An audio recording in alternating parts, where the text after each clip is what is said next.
The situation at Surrey Memorial Hospital, where doctors have warned of a crisis due to overcrowding, understaffing, and lack of resources, is alarming and unacceptable. In an open letter, the emergency physicians at the hospital said they felt compelled to inform the public of the unsafe conditions that exist in their hospital, and the lack of communication about this crisis to patients and public. They said that despite attention from the Ministry of Health, conditions are worsening at the busiest emergency department in British Columbia, and that even for seriously sick or injured patients, it is common for them to linger for days without an admitting physician looking after them. Many patients have suffered, and some have died while waiting. The doctors said they have been repeatedly sounding the alarm to their regional and provincial leaders, but these alarms have been ignored. They also said that Fraser Health has repeatedly told them to not openly discuss their challenges with the public. They said they feel that patients and the public deserve honesty, and that they are speaking out in violation of communications protocol because healthcare leaders have not been transparent about the dire reality of overcrowding and inadequate staffing in the facility.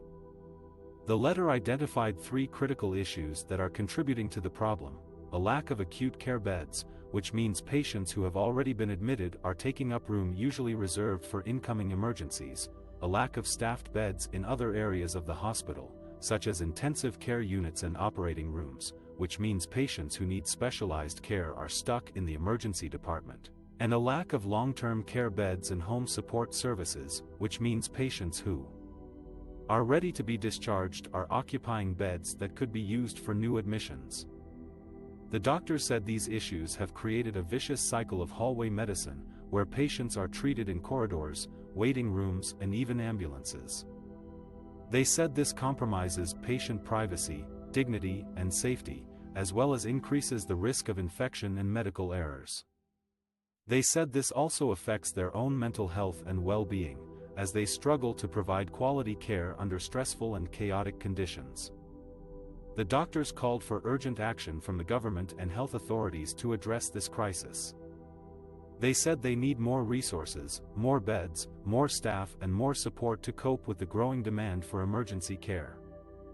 They said they also need more accountability, transparency, and collaboration from the healthcare leaders who are responsible for managing this system.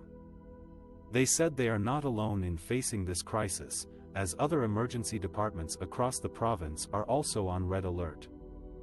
They said they are speaking up for their patients, their colleagues, and themselves, because they believe that everyone deserves better. Health Minister Adrian Dix, who denied imposing a gag order on doctors and said plans were underway to improve patient flow and access to care, faced tough questions from the Surrey Board of Trade on Wednesday.